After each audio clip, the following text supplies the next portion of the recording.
साथियों नमस्कार, मैं लवलेश दुबे बिंदास कोचिंग सेंटर से बात जय बागेश्वर धाम की।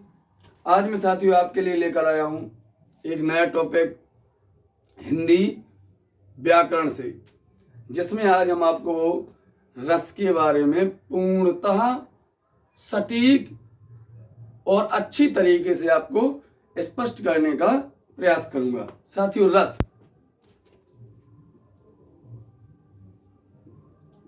आप रस से पूर्णतः भली भांति परिचित हैं। भाई जैसे अपन शादी वगैरह में जाते हैं, जो रसगुल्ले, अपनी भाषा में बोले बुंदेली भाषा में रसगुल्ले या गुलाब जामुन को हम बहुत ही चाव से खाते हैं। चाव से खाने का तात्पर्य है कि रसगुल्ले को खाने से हमें क्या होती है, आनंद की अनुभूति होती है। ठीक उसी प्रकार से काव्य की भाषा में रस होता है। रस के माध्यम से हमें गद्य को पढ़ने, पद्य तथा गद्य को पढ़ने में हमें भी आनंद की अनुभूति होती है। आज हम उसी को पढ़ने का प्रयास कर रहे हैं। साथियों रस की सबसे पहले तो हम परिभाषा जानने का प्रयास करेंगे कि रस की परिभाषा होती क्या है। कविता, कहानी, नाटक, उपन्यास, जीवनी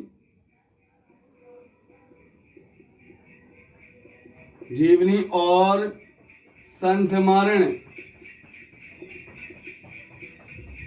इत्यादि को पढ़कर, सुनकर एवं देखकर पाठक या श्रोता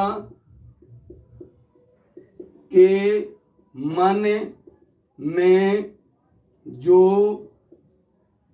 आनंद की अनुभूति होती है उसे हम रस कहते हैं।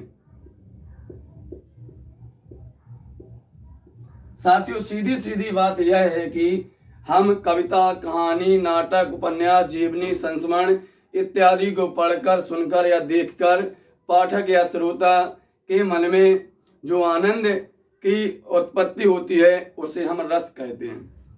अब हमारे भरत मुनि जी हुए हैं।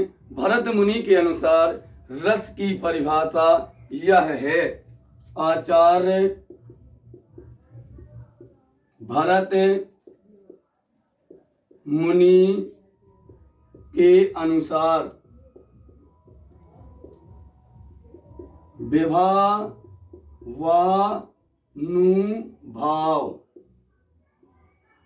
व्यभिचारी, संयोगाद्र रस निष्पत्ति।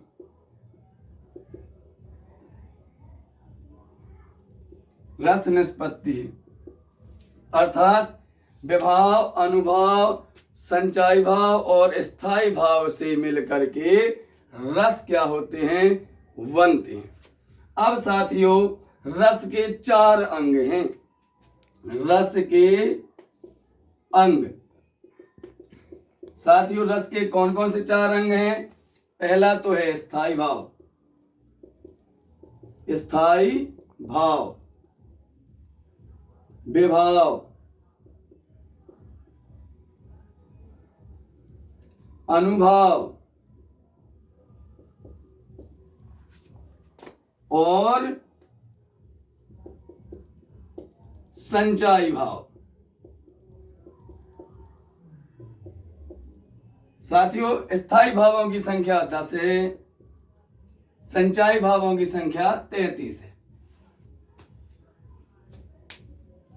साथियों प्रत्येक रस का एक निजी स्थायी भाव होता है तथा संचय भाव पल पल प्रत्येक स्थिति में प्रत्येक पल बदलते रहते हैं। अब हम साथियों रस और उनके स्थायी भावों को आपको बताने का प्रयास करेंगे। हमें पता है साथियों आप रस से भली भांति परिचित हैं। रस, और एक साइड आपको लिख लेना है अपने रफ में स्थायी भाव। पहला रस है श्रृंगार रस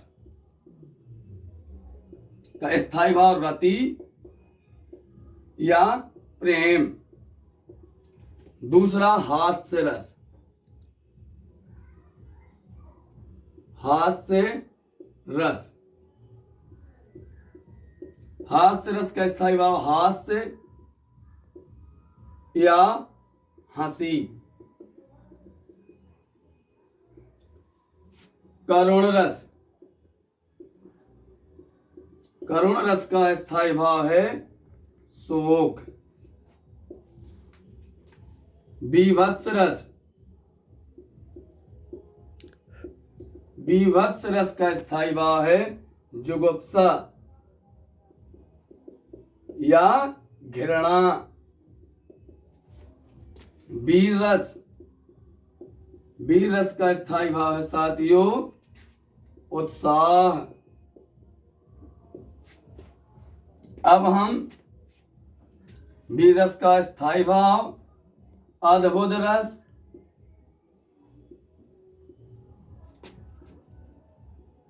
अद्भुत रस का हो जाएगा विस्मय। अद्भुत रस का हो जाएगा विस्मय या आश्चर्य। शांत रस, शांत रस का हो जाएगा निर्वेद। रौद्र रस,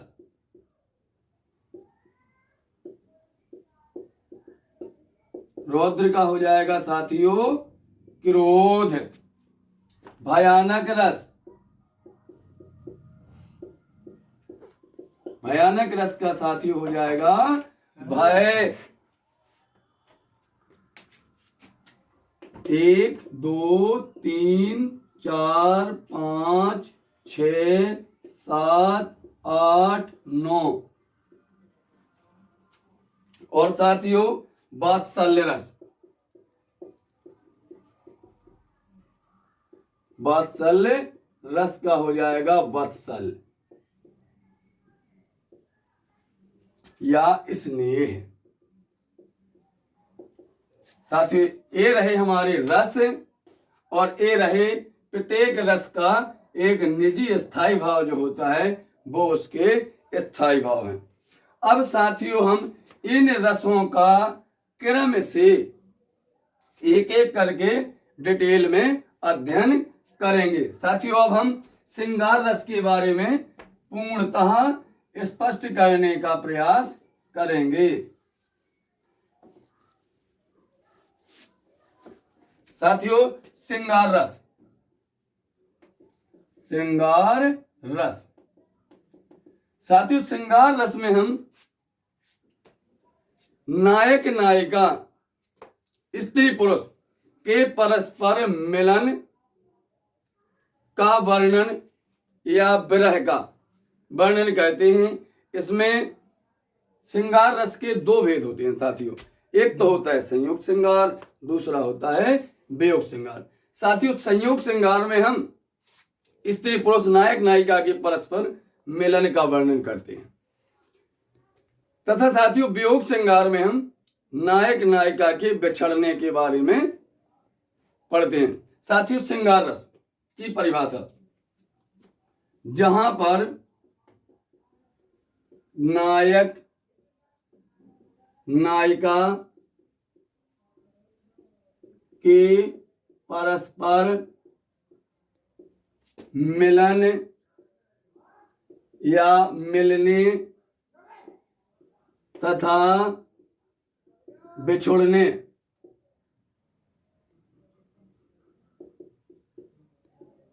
के बारे में बताया जाता है वहां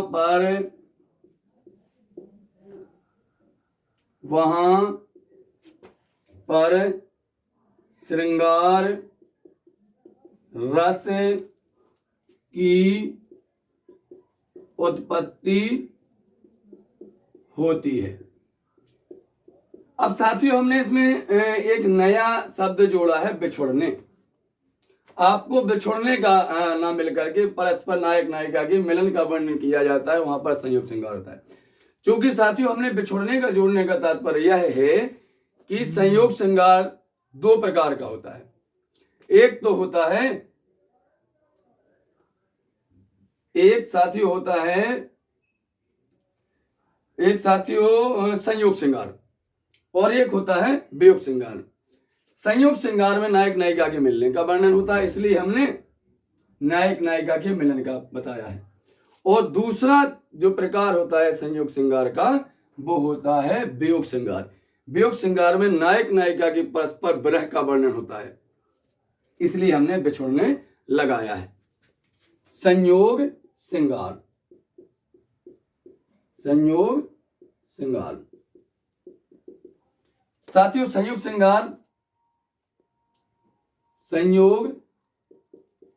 श्रृंगार में नायक नायिका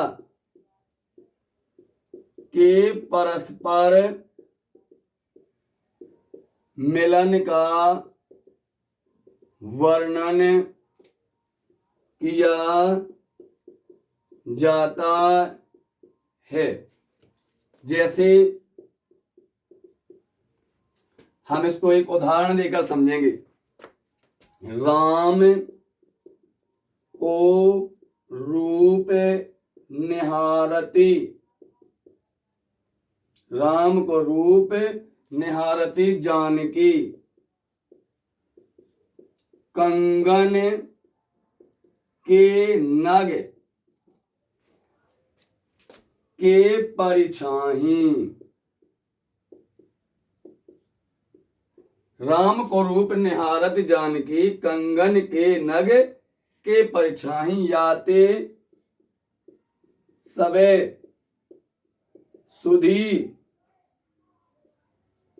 भूल गई पल टेक रही पल टारत नाही। साथियों संयोग श्रृंगार में नायक नायिका के मिलन का वर्णन किया जाता है, तो मैं आपको पहले से बता चुका हूं और आपको पता भी है। राम को रूप निहारत जानकी कंगन के नग के परछाई। याते सभी सुधि भूल गई पल टेक रही पल टारत नहीं। यहाँ पर राम तथा सीता के विवाह का यह दृश्य है। जब सीता माँ राम विवाह के समय पर राम जी की प्रतिमूर्ति को अपने कंगन में जो नग लगा हुआ था उसमें देख रही थी, और उसमें देखने के बाद सीता माँ इतनी भाव विभोर हो गई थी कि अपनी सुधि बुद्धि तक भूल गई थी। इसलिए यह क्या है, संयोग श्रृंगार है। अब साथियों हम वियोग श्रृंगार के बारे में बताएंगे।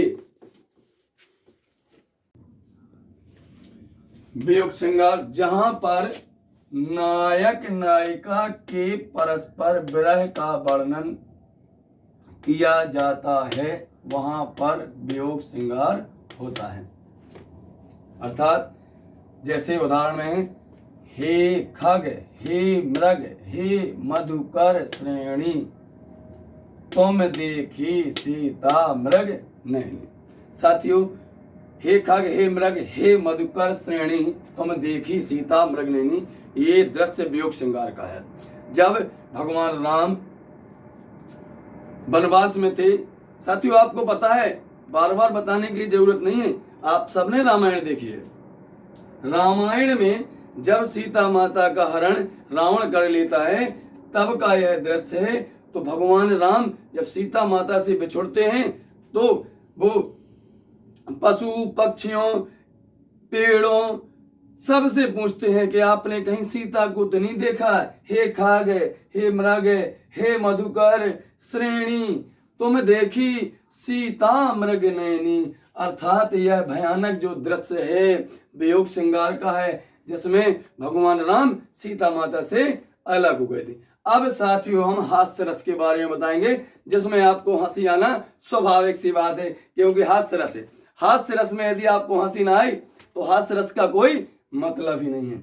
हास्य रस जहां किसी व्यक्ति की अटपटी वाणी, वेशभूषा, चाल ढाल, रहन सहन इत्यादि को देखकर हमारे मन में जो हास्य भाव उत्पन्न होता है या हंसने के का जो मन करता है, वहां पर हास्य रस की उत्पत्ति होती है। हास्य रस में आपको साथियों हंसी आना स्वाभाविक सी बात है, जिसके लिए साथियों एक बहुत अच्छा उदाहरण है। जब धूमधाम से जाती है बारात किसी की सज धज कर। साथियों बारात तो सबकी जाती है, शादियों का मौसम है, बारात तो सबकी जाती है। और जिनकी शादी नहीं हुई होती है तो उनके लिए तो ये बारात बड़ी दुखदाई होती है। मन करता है धक्का दे दूल्हे को, जा बैठूं घोड़े पर। और जिनकी शादी नहीं होती है तो उनका मन करता है कि हम चाहे जैसे हो हम घोड़े पर बैठ जाएं। घोड़े पर बैठने से तात्पर्य है कि जो दूल्हा बैठा हुआ है उसको धक्का दे करके हम घोड़े पर बैठ जाएं। ऐसा जिनकी शादी नहीं होती है उनका मन करता है। सपने में भी मुझको अपनी शादी होती दिखती है। साथियों जिनकी शादी नहीं हुई होती है तो वो कहते हैं कि मुझे अब तो भाई सपने में भी शादी होती दिखने लगी है। बरमाला ले दुल्हन बढ़ती, बरमाला ले दुल्हन बढ़ती, बस नींद तभी खुल जाती है।